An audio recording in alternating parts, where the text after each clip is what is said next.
Strategy bomber. A large-scale aerial combat platform that originated in World War I, developed in World War II, and was flourished during the Cold War. There is no doubt about its ability. Long range, large ammunition capacity, strong maneuverability, a sudden attack capability, and nuclear weapons are all the advantages of the bomber. At the strategic bomber level can paralyze opponents through powerful aggressivity. Strategic bombers with nuclear strike capability are an indispensable part of the 3-in-1 nuclear strategy. However, along with fighter bomber jets and the large-scale application of various types of missiles appears, strategy bombers gradually disappeared from the Air Force sequence. For small countries after the end of the Cold War. For the average country, the strategy bomber has no meaning to exist.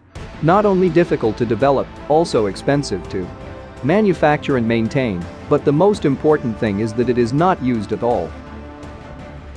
For now, there are only 3 countries in the world that are equipped with strategy bombers, which is China, the United States, and Russia.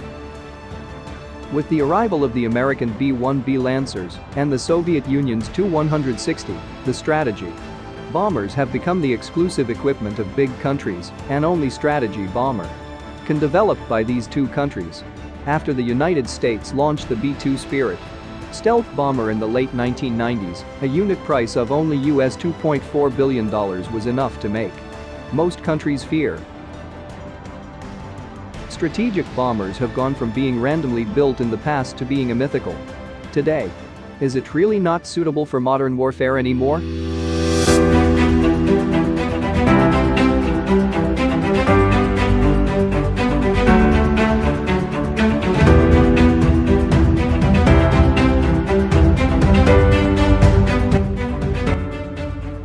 Of course not.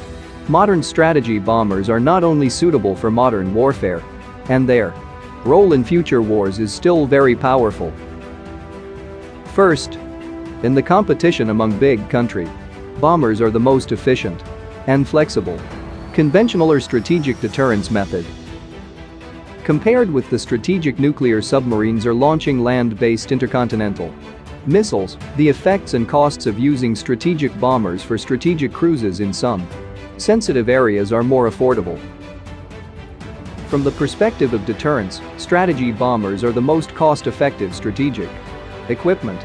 For example, the United States will deploy its B-52s to some hot spots from time to time. It doesn't need to fight, just letting the B-52 fly a few times near the target is enough to deter the opponent. Second, it has multiple combat capabilities. Carpet bombing is no longer the main task for modern strategy bombers. It carries a large number of cruise missiles to perform off-zone strike missions, uses its own stealth performance to implement penetrating strike tactics, and serves as a platform for airborne laser weapons. Hypersonic weapons may also be launched by strategy bombers in the future. Third, reduce the cost of war. Although the development and equipment cost of the strategy bomber is relatively expensive, but you will find that it is indeed very cost-effective after the actual application in the war. The number of targets that can be cleaned by a bomber with a large ammunition load is more than 10 times that of a fighter jet.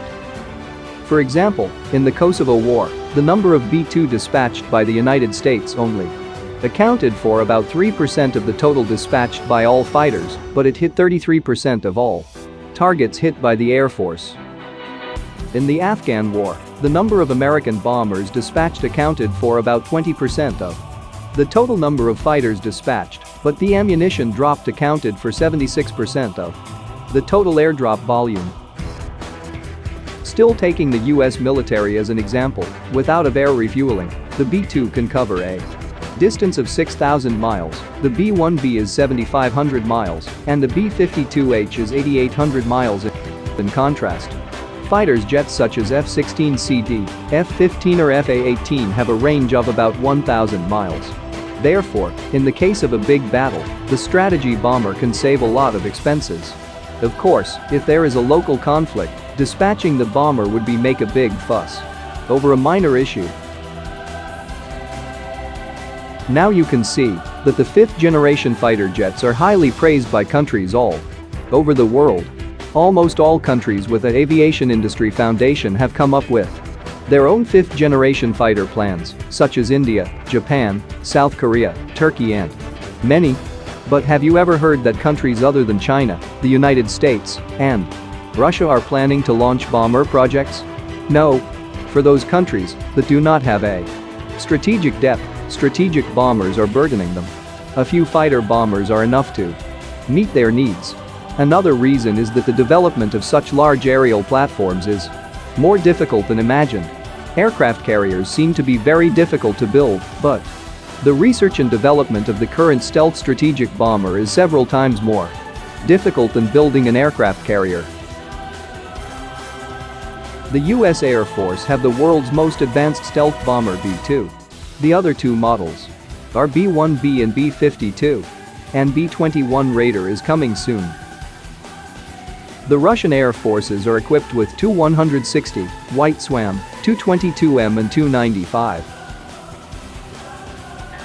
China is currently only equipped with bombers of the H-6, and the model under development is the H-20 stealth bomber.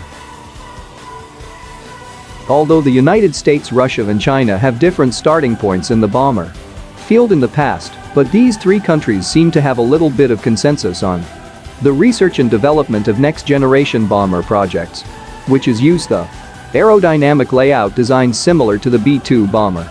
The overall fuselage is based on the flying wing layout, but the details are slightly different.